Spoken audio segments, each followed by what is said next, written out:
Hey guys, जय श्री कृष्णा। स्वागत है आप लोगों का हमारे न्यू ब्लॉग में। और मैं ठीक हूँ, आशा करती हूँ आप लोग भी ठीक होंगे, स्वस्थ होंगे, मस्त होंगे।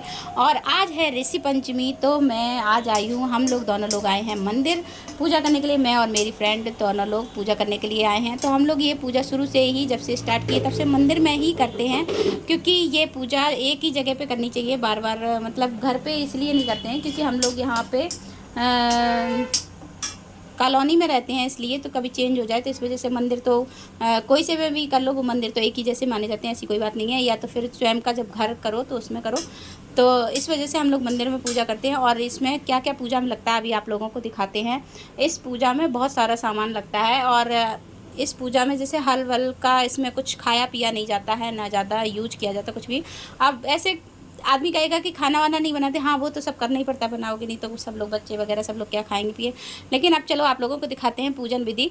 तो इसमें ये जो पाटा है, इसके नीचे थोड़ा सा चौक, वो लाल चंदन जो घिस के ले गए थे, तो उसी से ही थोड़ा सा हल्का सा अष्टदल कमल ऐसे बना लिया है और उसी के ऊपर ये पाटा रख दिया है। और ये सप्त ऋषि बना लिए हैं उसी चंदन से, पाटे पे लाल वाले चंदन से, जो लकड़ी वाला चंदन होता है उसको घिस के लेके गए थे कटोरी में, तो उससे ये सप्त ऋषि बना लिए। एक रानी अरुंधति, उनको भी बना लिया है। फिर उसके बाद में उनका पूजन किया है। उनको पूजन सबसे पहले उन पर गंगा जल छिड़क के और उनको सप्तऋषि को चंदन लगाया और अरुंधति को थोड़ा सिंदूर लगाया। और उसके बाद में सप्तऋषि को 7 पैंती, मतलब एक एक कुस्की जो बना के एक एक पैंती ये सातों ऋषियों को चढ़ाई, एक एक जनेऊ चढ़ाया। ये कुछ चीज़ें ज़रूरी होती है। और उनको राखी चढ़ाना, मतलब राखी भी बहुत ज़रूरी होती है। आपके पास एक दो हो तो कुछ कलावा वगैरह चढ़ा दो। तो हमने यही किया था कि मेरे पास एक राखी थी और मैंने सारे कलावे चढ़ा दिए थे 5-6 जगह। और उसके बाद में कुछ उन्होंने भी चढ़ाई थी। और अरुंधति को सारा श्रृंगार का सामान, सारे श्रृंगार के सामान में तो श्रृंगार तो बहुत तरीके का होता है, लेकिन आप पे जितना बन जाए उतना चढ़ा दो। तो मैंने इसमें चूड़ी, बिंदी, सिंदूर और आलता, मेहंदी, ये जो मेन होता है वो वाला चढ़ा दिया था। श्रृंगार का सामान चढ़ता है। और उसके बाद में इसमें 5 फल चढ़ते हैं। 5 ना हो तो 2 फल भी चढ़ते हैं, और 2 तरीके की भी ना हो तो 1 तरीके के 2 फल, एक खीरा या एक कोई केला वगैरह और कुछ भी चढ़ा दो तो इस तरीके के भी चढ़ जाते हैं, क्योंकि भगवान भावना के भूखे होते हैं, ऐसा कोई नहीं है।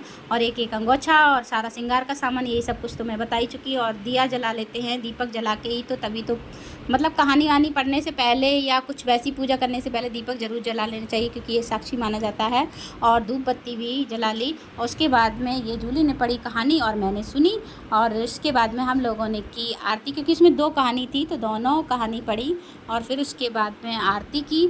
और इस पर मतलब ये जो सारा सामान जितना चढ़ा रहता है, तो ये सारा सामान इसको समेट के एक पन्नी में करके ये पंडित जी को दे दिया जाता है। और उसके बाद में आप लोग ये देख रहे हैं, मतलब हवन के लिए कुछ भी नहीं लेके गए थे, ना हवन कुंड घर से लेके गए थे और ना लकड़ी, भूल ही गए थे। मतलब कहीं पे जाके दूर थोड़ा बहुत तो हो ही जाता है, भूल जाते हैं। तो ये एक रेडीमेड सी थोड़ी धूप की ऐसी कटोरी जैसी बना ली, उसमें कपूर डाल दिया और उसमें करके ये धूप लेके गए थे, मतलब हवन सामग्री। तो उससे हवन आज्ञारी भी लगा दी। वही कहते हैं भगवान भावना के भूखे होते। चलो कोई बात नहीं, भगवान समझते हैं सारी समस्याएं, तो इस वजह से हम लोगों ने वैसे ही करके कर ली थी। हो गया था, सारी पूजा हो गई थी आराम से। और फिर उसके बाद में हम लोगों ने ये अरुंधति से सुहाग लिया, फिर उसके बाद में गौर से लिया। हम दोनों लोगों की पूजा संपन्न हो गई। उसके बाद में हम लोग ये सारा सामान हम लोगों ने अपना अपना अलग अलग पन्नी में करके, दोनों लोगों जितना चढ़ा हुआ था, ये फल फ्रूट वगैरह, गौछा और ये श्रृंगार का सामान, तो हम दोनों लोगों ने अपना अपना अलग अलग कर लिया। और इसमें जो राखी होती हैं तो वो घर पे भी ले आओ, एक आधी पंडित जी को भी दे दो। आप लोग जितने लोग हो उतनी घर पे ले आओ, 2 3 4 लोग जितने लोग हो उतनी घर पे ले आओ। बाद बाकी पंडित जी के उसमें डाल दो, और दक्षिणा वगैरह तो सब चला ही जाता है, क्योंकि इसको सब लोग बांध लेते हैं। अच्छी बात होती है कि पूजा की है तो। और ये चन्ना में घर पे ले आते, बाद बाकी का सामान वहीं पे दे देते। तो पहले हम लोगों ने सोचा लाओ एक एक चूड़ी ले लेते, फिर चूड़ी छोड़ो, या कोई बड़ी थी कोई छोटी थी, तो मतलब उनकी छोटी ज़्यादा थी, मेरी बहुत बड़ी थी, तो मैंने कहा डीली डीली होंगी। फिर एक एक बिंदी ले ली उसमें से, बाद बाकी का सामान पंडित जी को दे दिया, क्योंकि पूजा का सामान बताते थोड़ा ले लेना चाहिए, कुछ तो अच्छा होता है, सुहाग का पुनीत माना जाता। तो इसके बाद में ये सारा सामान यहाँ से उठा के पंडित जी को दे। और उस पर जो अक्षत और ये कुश की पैती जो चढ़ी हुई थी, तो वो सारा सामान एक पन्नी में कर लिया। उसके बाद में उसको नहर में या कहीं पे भी आपके यहाँ जो भी पूजा की सामान जहाँ पे भी डाले जाते हो या ज़मीन में गाड़े जाते हो, उस जगह पे उस सामान को भी कर देते हैं। तो हम लोगों के पास में नहर थी, तो ये थोड़ा सा अक्षत और पुष्प वगैरह थे तो इनको उसमें डाल दिया। और फिर वहाँ से निकले तो धूप काफ़ी थी, ऑटो भी मिल गया, आराम से घर पे आ गए जल्दी से। तो गर्मी बहुत ज़्यादा है। घर पे आने के बाद फिर हम लोगों ने, मैंने सोचा ला पहले ये चिन्नामित ले लेते हैं, फिर उसके बाद में कुछ और काम करते हैं, बच्चों के लिए, इनके लोगों के लिए खाना बनाते हैं। और मैंने कहा लाओ ये खजूर खा के थोड़ा सा पानी पी लेते हैं, उसके बाद में ये चिन्नामित वगैरह लेके और फिर उसके बाद में बनाएंगे खाना, क्योंकि अब बच्चे भी भूखे हैं। बेटी मेरी कोचिंग से आ रही होगी और अभी बेटा तो आ गया है, घर पे है। तो इसके बाद में फिर अपना प्रसाद लेने के बाद मैंने खाना बनाया। और आज खाने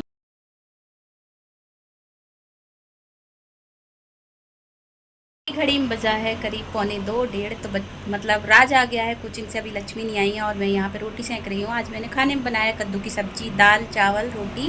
और चावल मैंने वो एकदम सिंपल नहीं खाया, नमक डाल के जो पास्ता मसाला डाल के वो वाले चावल बनवाए, तो मैंने वो बनाए हैं। और मैंने चाय और मखाना भी मैंने भी खा लिया, मेरा भी फरार का हो गया है। और अभी थोड़ा बहुत सेव वेव खा लेंगे, शाम को बनाएंगे चावल। और अभी इन लोगों की रोटी सेंक दे रहे हैं। और मौसम भी काफ़ी वैसा बादल बादल टाइप का है, लेकिन गर्मी बहुत ज़्यादा, देखते पसीने आ रहे हैं, बहुत ज़्यादा मौसम है। चलो ठीक है, रोटी बना लेते हैं। और बच्चे अपने अपने काम में लगे हुए हैं। अभी बेटी आई नहीं है कोचिंग से और वो राज खा रहा है, तो इसलिए मुझे खुद को ही करना पड़ रहा है। और स्टैंड नहीं लगाया है। दोपहर में खाना बनाने के बाद फिर मैं थोड़ी देर के लिए लेट गई थी। मैंने सेव वेव खाया, उसके बाद में फिर मैं लेट गई थी। और लेटने के बाद उठी, थोड़ी बहुत देर टहली, घूमी फिरी। फिर उसके बाद में अभी शाम को मैंने खाना भी बनाया। सुबह की दोपहर की दाल और चावल रखे थे, बस सिर्फ सब्जी बनाई है लौकी की, और आटा लगा के रख दिया। जब ये लोग खाएंगे, बच्चे लोग अभी पढ़ रहे हैं, तो जब खाएंगे तब फिर इन लोगों के लिए खाना बनाएंगे। अभी फिलहाल मैं खाने के लिए जा रही हूँ। और अभी रात में घड़ी में बज रहा है करीब 9। तो अब मैं दिखाती हूँ आपको अभी मैं क्या खाने वाली। ये चावल है और ये कुंदरू की सब्जी है और ये दूध में मखाने पड़े हुए हैं, पर इतना बहुत ज़्यादा है सब कुछ, देखते हैं कितना खा लेते हैं। पर ये सब लगा के रखा है, इसमें भी चीनी नहीं कुछ नहीं है, बस ये है मखाने हैं, किसमिस है, उसी में दूध में थोड़े से डाल दिए थे। और ये जूली ने बना के दिए हैं सामने मेरे, तो वो भी रहती है व्रत, तो उन्होंने ये सब बनाया था, मैंने ये बनाया, बस ये सब कुछ हम लोग खा रहे हैं। और ऋषि पंचमी का व्रत ऐसे ही किया जाता है, पूरी मैंने पूजन विधि वगैरह सब कुछ इसमें दिखाया है। और क्या क्या खाया जाता है, क्या नहीं खाया जाता, वो भी बताया। इसमें चीनी नहीं खाई जाती है और जो हल्क में जुती हुई चीज़ें होती वो नहीं खाई जाती। जैसे अलचट रहते हैं वैसे ही लगभग ये भी रहा जाता है। और इसमें जो तालाब में होते हैं वो वाले ये चावल हैं, ये खाए जाते हैं। और ये कुंदरू जो वैसे लगते हैं बेल में, तो वो भी खाए जाते हैं। और ये मखाने वगैरह है, जो भी खा लो, ऐसे करके नमक खाया जाता है। तो ये सब कुछ मैंने पूरा आपको बताया है। और ये मेरे ठाकुर जी भी बैठे हैं, अभी सोए नहीं है इसलिए अभी बैठे हुए हैं। और अब रात हो गई है, तो अभी थोड़ी देर बाद इनको भी सुलाएंगे। तो आप लोगों को मेरा वीडियो अच्छा लगे तो प्लीज़ एक लाइक कीजिए, न्यू है तो सब्सक्राइब कीजिए, बेल आइकन को दबाना बिल्कुल भी मत भूलिएगा। और कमेंट बॉक्स में बताइए कि मैंने सही से किया है या कुछ गलत किया या कुछ कैसे भी, प्लीज़ आप लोग कमेंट बॉक्स में ज़रूर बताया कीजिएगा।